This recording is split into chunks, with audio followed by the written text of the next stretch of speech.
Jesus said to them all, "If anyone desires to come after me, let him deny himself, and take up his cross daily, and follow me." Do you want to know how to be like Jesus and follow him? Listen to this daily devotional.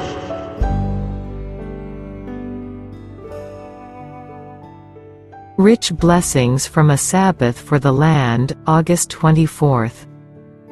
6 years you shall sow your field, and 6 years you shall prune your vineyard, and gather in its fruit. But in the 7th year there shall be a Sabbath of solemn rest for the land, a Sabbath to the Lord. You shall neither sow your field nor prune your vineyard. Leviticus chapter 25, verse 3 and 4.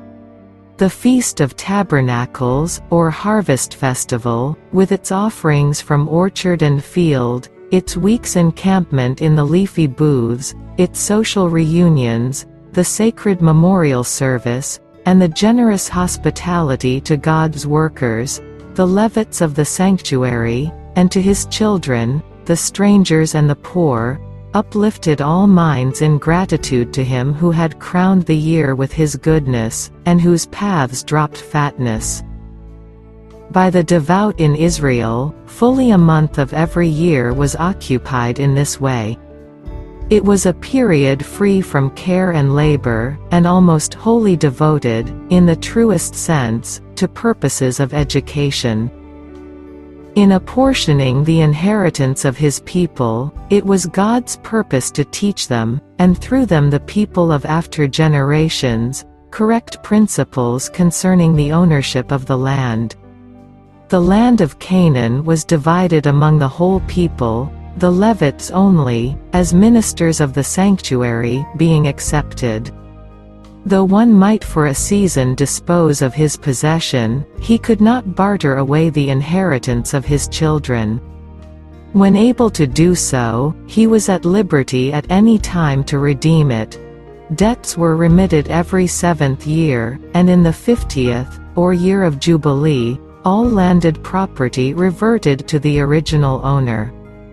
Thus every family was secured in its possession, and a safeguard was afforded against the extremes either of wealth or of poverty. By the distribution of the land among the people, God provided for them, as for the dwellers in Eden, the occupation most favorable to development, the care of plants and animals. A further provision for education was the suspension of agricultural labor every 7th year, the land lying fallow, and its spontaneous products being left to the poor. Thus was given opportunity for more extended study, for social interaction and worship, and for the exercise of benevolence, so often crowded out by life's cares and labors.